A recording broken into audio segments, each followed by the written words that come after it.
Yahudi. Jawab Yesus, engkau sendiri mengatakannya. Lalu imam-imam kepala mengajukan banyak tuduhan terhadap dia. Pilatus bertanya pula kepadanya, katanya, tidakkah engkau memberi jawab? Lihatlah betapa banyaknya tuduhan mereka terhadap engkau. Tetapi Yesus sama sekali tidak menjawab lagi, sehingga Pilatus merasa heran. Telah menjadi kebiasaan untuk membebaskan satu orang hukuman pada tiap-tiap hari raya itu menurut permintaan orang banyak. Dan pada waktu itu adalah seorang yang bernama Barabas sedang dipenjarakan bersama beberapa orang pemberontak lainnya. Mereka telah melakukan pembunuhan dalam pemberontakan. Maka datanglah orang banyak dan meminta supaya sekarang kebiasaan itu diikuti juga. Pilatus menjawab mereka dan bertanya, apakah kamu menghendaki supaya dibebaskan raja orang Yahudi ini? Ia memang mengetahui bahwa imam-imam kepala telah menyerahkan Yesus karena dengki. Tapi imam-imam kepala menghasut orang banyak untuk meminta supaya Barabaslah yang dibebaskannya bagi mereka. Pilatus sekali lagi menjawab dan bertanya kepada mereka, jika begitu apakah yang harus kuperbuat dengan orang yang kamu sebut raja orang Yahudi ini? Maka mereka berteriak lagi, katanya, salibkanlah dia. Lalu Pilatus berkata kepada mereka, tetapi kejahatan apakah yang telah dilakukannya? Namun mereka makin keras berteriak, salibkanlah dia. Dan oleh karena Pilatus ingin memuaskan hati orang banyak itu, ia membebaskan Barabas bagi mereka, tetapi Yesus disesahnya lalu diserahkannya untuk disalibkan. Demikianlah firman Tuhan. Kita sambut dengan menyanyi bersama-sama Sabdamu Abadi.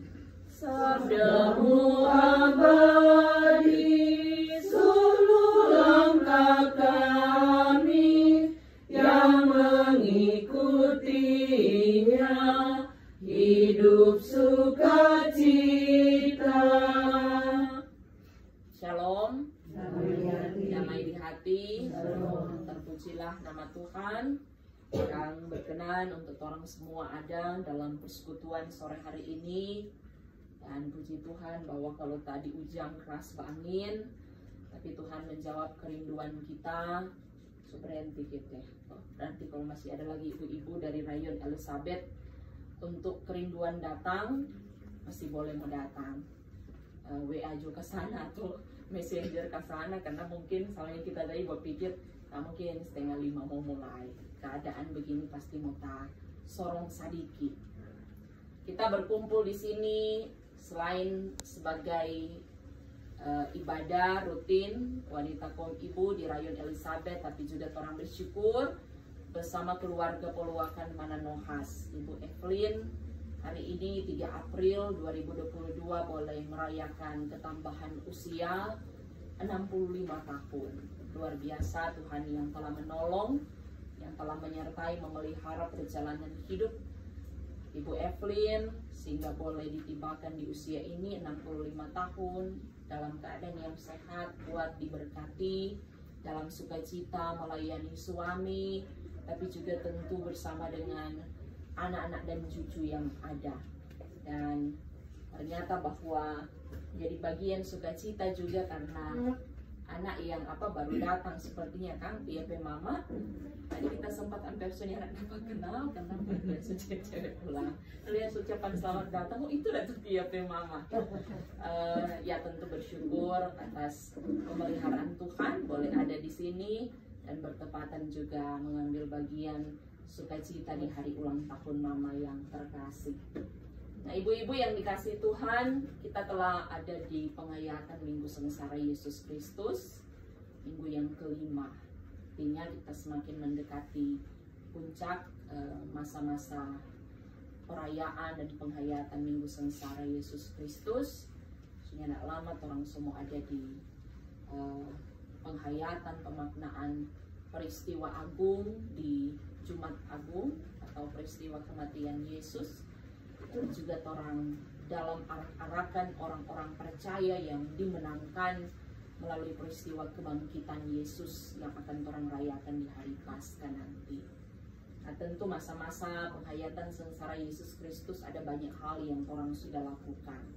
Selain bagian kita tanggung jawab sebagai warga gereja untuk bentuk kepedulian, saling membantu, saling berbagi dari apa yang ada pada orang lewat kuasa diakonal, tapi juga tentu ada hal-hal yang orang terus lakukan sebagai bagian dari ungkapan kesaksian kita.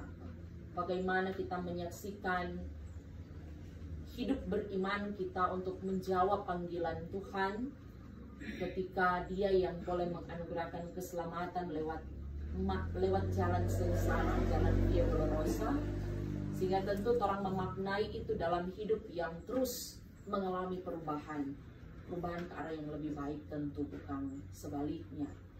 Hidup dalam pertobatan dan kita wujud nyatakan itu tentu bukan hanya sekedar dari tampilan luar kita saja, tapi juga tentu dari seantero kehidupan kita, totalitas kehidupan kita, dan itu juga orang upayakan dalam hidup keluarga kita masing-masing.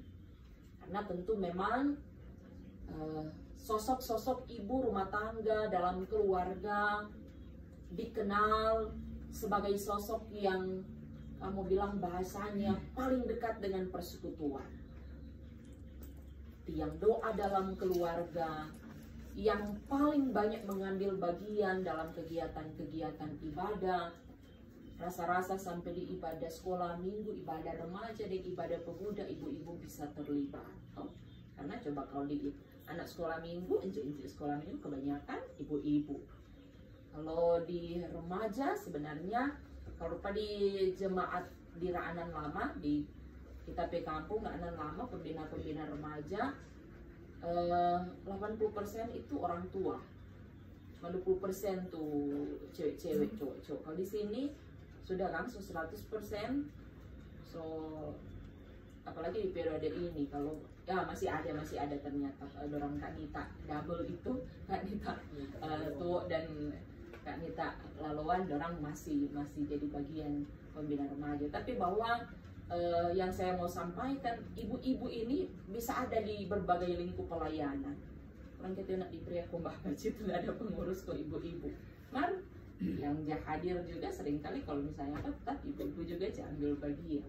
Jadi ibu-ibu ini lekat dengan persekutuan ibadah, sehingga tentu memang penilaian terhadap sosok ibu rumah tangga, sosok wanita dalam keluarga adalah merupakan penilaian tentang bagaimana seorang wanita, seorang ibu rumah tangga menjadi sosok yang terus menghadirkan persekutuan itu dalam rumah tangga, jadi teladan dalam hal persekutuan. Walaupun seringkali kalau misalnya dalam kegiatan-kegiatan, kalau misalnya berkunjung ulang tahun, kebetulan yang ulang tahun suami, yang ulang tahun kepala keluarga, kami juga selalu menyampaikan kepala keluarga itu imam dalam keluarga, sehingga peran sesungguhnya untuk membimbing keluarga dalam hal-hal kerohanian itu sebenarnya jadi tanggung jawab kepala keluarga, karena orang itu imam. Dalam perjanjian lama, imam itu adalah merupakan pelaksana kebaktian. Jadi kalau di rumah tangga itu orang juga bisa disebut sebagai penatua dalam keluarga, yang dituakan, presbiter, tua-tua jemaat dalam keluarga. Tapi dengan kenyataan-kenyataan yang ada, seringkali tanggung jawab itu pun diambil oleh ibu-ibu. Tapi bahwa sekali lagi yang mau orang lihat bagaimana kehidupan sebagai seorang wanita, sebagai ibu rumah tangga, dengan peran-peran yang ada, yang kemudian lebih banyak dilihat dari kehidupan kerohaniannya, dari gaya persekutuan beribadahnya, pola hidup yang dijalani keseharian. Dan tentu ini juga menjadi bagian dari kesaksian hidup kita tentang bagaimana orang berupaya dan berusaha untuk benar-benar menjadi ibu-ibu, wanita-wanita yang beriman dalam hidup keluarga yang ada. Nah, ketika kita membaca bagian dari Markus pasal yang ke-15 ayat 1 sampai 15 ini, memang di sini tidak dijelaskan bahwa ada keterlibatan perempuan. Tapi kalau misalnya orang mau membaca, karena Injil Markus ini kan ada 4 Injil sinoptik yang di kitab Perjanjian Baru, artinya bahwa kisah-kisah yang penyajiannya mirip. Kalau di kitab Markus ini tidak disebutkan ada keterlibatan perempuan.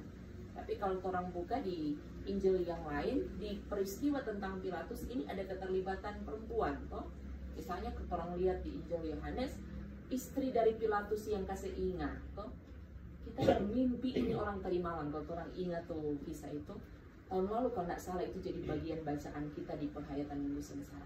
Kita yang mimpi ini orang ini benar. Jadi jangan kasih hukuman pada dia. Orang lihat itu ada keterlibatan perempuan. Di sini tidak dijelaskan. Karena memang penulis Injil Markus mau lebih menonjolkan tentang bagaimana ketaatan dan kesediaan Yesus untuk menjalani kesengsaraannya, menjalani jalan Via Dolorosanya. Sehingga orang lihat bagaimana Yesus yang walaupun sudah disesat, difitnah sedemikian rupa, dengan tuduhan-tuduhan yang sama sekali tidak betul, tapi Yesus cuma berdiam. Sehingga Pilatus sendiri heran. Siapa ini orang ini yang nak musuh kekasih pembelaan? Di mana-mana kalau orang so merasa tertuduh, walaupun mungkin tuduhan itu benar, dia pasti akan berusaha untuk menyampaikan pembelaan. Kalau misalnya orang lihat pengadilan-pengadilan, misalnya dia di berita-berita, so tahu-tahu bahwa memang dia salah, masih tetap dia sewa pengacara, berusaha supaya dia dibela. Jadi begitu, bahkan yang salah sekalipun dia berusaha supaya ada pembelaan. Nah ini Tuhan Yesus, ini Yesus yang so tahu-tahu sama sekali tidak salah. Sebenarnya pada waktu itu sudah banyak saksi yang bisa menyampaikan itu. Bahkan Pilatus sendiri pun, kalau dalam bagian bacaan ini, dia juga menyadari bahwa tuh imam-imam kepala ini sebenarnya menyerahkan Yesus cuma karena apa? Cuma karena dengki, cuma karena iri hati. Mungkin karena pada waktu itu kurang Yesus pengikut, kurang yang mengikut Yesus yang lebih banyak, yang mendengarkan pengajarannya kurang lebih banyak yang dengar pengajaran Yesus daripada yang datang di sinagoge, daripada yang datang di bait Allah mendengarkan pengajaran-pengajaran dari imam-imam kepala, dari tua-tua agama pada waktu itu. Sehingga mulai muncul dengki, mulai muncul perasaan iri hati dari para imam-imam kepala ini. Sehingga bagian pertama dari ayat ini menyebut bahwa di suatu waktu pagi-pagi benar terjadi diskusi antara imam-imam kepala bersama tua-tua dan ahli Taurat dan seluruh mahkamah agama, dan mereka bermufakat bulat, kalau mau ambil keputusan suara bulat, dorang harus menyerahkan Yesus. Cuma karena itu dengki, cuma karena itu iri. Kita melihat luar biasa sekali ketika seseorang kongsu memiliki iri hati. Kalau orang so ada perasaan dengki ke orang lain, luar biasa, dia bisa menggunakan begitu banyak cara untuk menjatuhkan orang itu.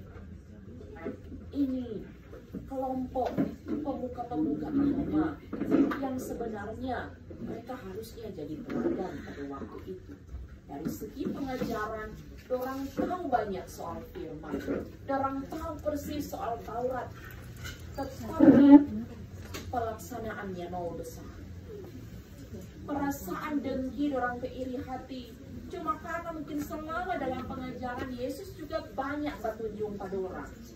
Coba lihat tuh ahli-ahli Taurat, coba belajar dari tua-tua, dari imam-imam kepala, belajar dari pemuka-pemuka agama. Dorang cuma di bibir saja, maka dorang pe hati busuk, dorang pe kelakuannya tidak sesuai dengan apa yang dorang ajarkan.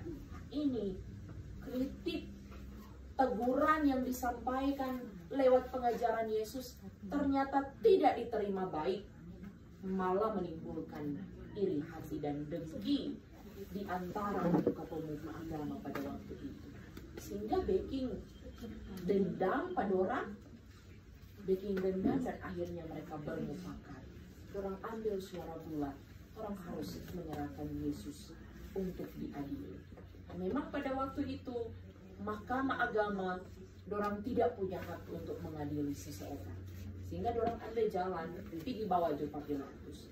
Pilatus yang dipercayakan sebagai gubernur lewat pemerintahan kerajaan Romawi, ditempatkan di daerah Yudea. Jadi mungkin pada waktu itu Yudea itu pusat provinsi. Kalau mungkin orang sekarang sama dengan di Sulawesi Utara, Manado. Jadi pusatnya ada gubernur di provinsi Sulawesi Utara. Begitu juga pada waktu itu Pilatus dipercaya. Sebenarnya kalau orang melihat bagian ini, selain Pilatus merasa ragu-ragu ketika dia tahu Yesus diserahkan cuma karena dengki, tapi juga Pilatus dia mau mengamankan posisinya. Dia mau DP posisi terancam. Pilatus tahu dia ada di daerah wilayah kekuasaannya, tetapi di daerah Yudea itu orang-orang Yahudi lebih banyak. Memang mayoritas orang-orang Yahudi. Dia takut kalau misalnya dia kasih keputusan yang tidak sesuai dengan keinginan hati orang banyak, yang tidak sesuai, apalagi ini pemuka-pemuka agama, yang tidak sesuai dengan keinginan hati pemuka-pemuka agama, dia pikir kedudukan bisa terancam. Dan itulah yang orang lihat bagian akhir. Untuk memuaskan hati orang banyak itu, akhirnya Paulus menyerahkan Yesus. Setelah disesahnya, Pilatus menyerahkan Yesus untuk disembelih. Nah, ibu-ibu, saudara-saudara yang dikasihi Tuhan, kita belajar dari penghayatan minggu-minggu sengsara Yesus Kristus ini tentang bagaimana seharusnya tampilan kita dalam kehidupan, baik itu di tengah jemaat, di tengah masyarakat, bahkan di tengah keluarga kita.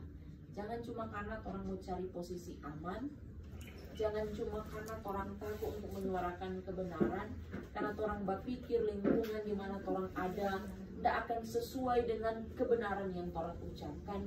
Pada akhirnya orang berdiam diri. Pada akhirnya orang ambil jalan aman, orang ambil yang penting kita aman, biar juga sana orang lain itu jadi korban. Ini yang diambil oleh Pilatus.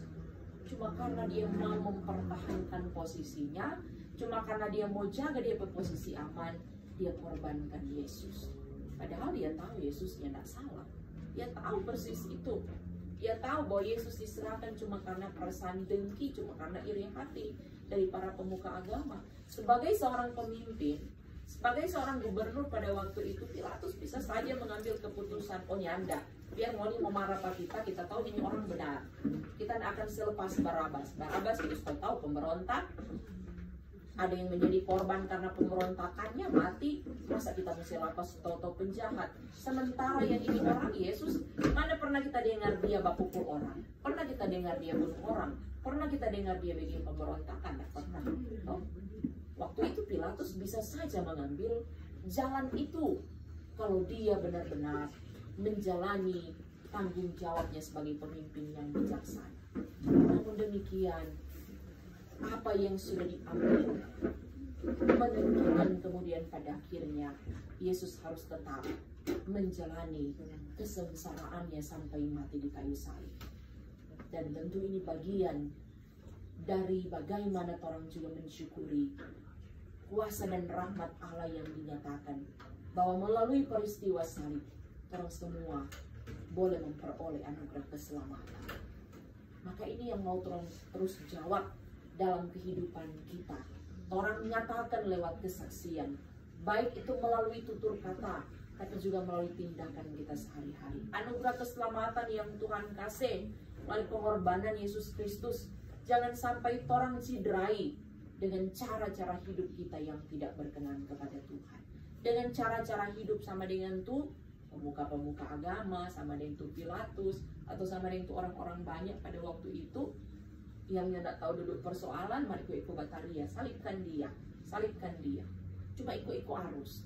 Jangan sampai orang jadi bagian seperti 3 kelompok orang-orang yang ada dalam bagian bacaan ini. Tapi juga, walaupun tentu keteladanan yang ditampilkan oleh Yesus ketika dia menerima penghinaan, ketika dia disesal, ketika dia difitnah, bahkan ketika dia dianiaya, dia tetap berdiam diri. Tapi orang juga diingatkan bahwa sebagai orang-orang yang sudah dimenangkan, orang tidak pantas untuk kemudian menerima lagi penghinaan. Kalau orang merasa bahwa ada status kebenaran yang harus orang pegang, apalagi itu berkaitan dengan status kebenaran firman, orang harus pegang teguh itu, setia sampai mati. Orang terus tampilkan itu di tengah-tengah lingkungan yang bahkan sekalipun kalau bahasa firman biar di tengah-tengah serigala, tapi kalau orang tahu bahwa kebenaran berdasarkan firman yang harus terus orang tampilkan di ujung tombak atau di ujung senapan sekalipun, ketika nantinya kita diperhadapkan pada pilihan ikut Yesus mati atau ikut orang hidup, maka pilihan mana yang akan orang ambil? Apakah kita akan tetap memilih Yesus atau orang terbawa arus?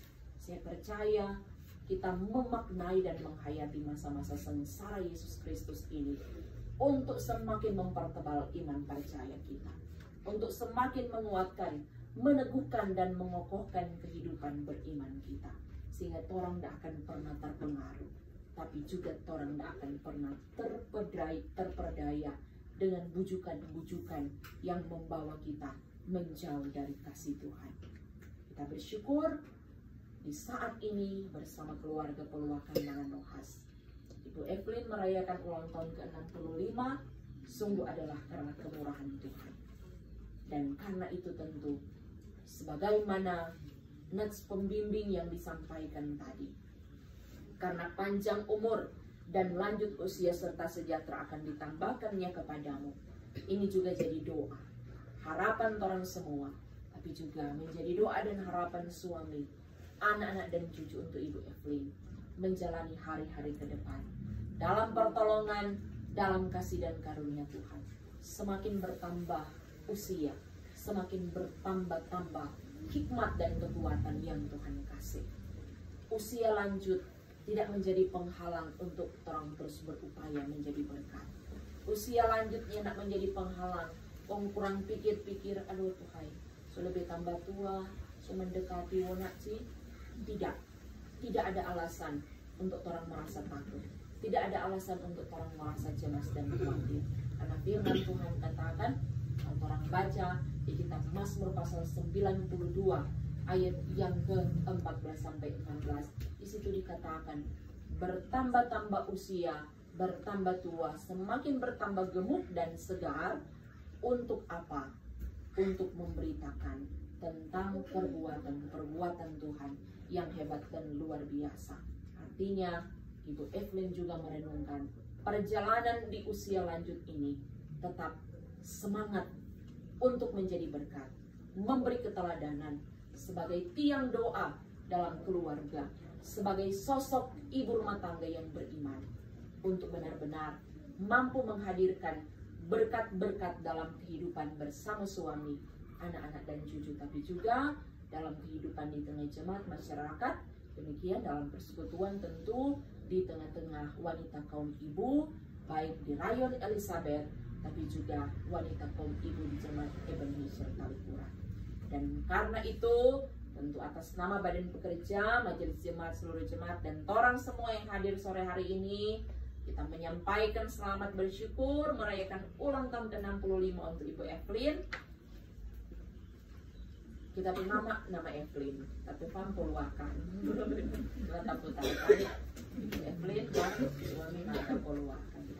Tentu selalu orang doakan sehat dan kuat terus dianugerahkan bagi Ibu Evelyn, dan tentu tetap bersukacita dalam pengharapan iman dan kasih melayani suami, tapi juga tentu bersama dengan anak-anak dan cucu terus mengupayakan kehidupan yang semakin dekat dengan Tuhan dalam menjalani hari-hari ke depan. Tuhan Yesus memberkati keluarga, memberkati keluarga, tapi juga memberkati kita semua. Amin. Marilah saat ini kita menyatakan syukur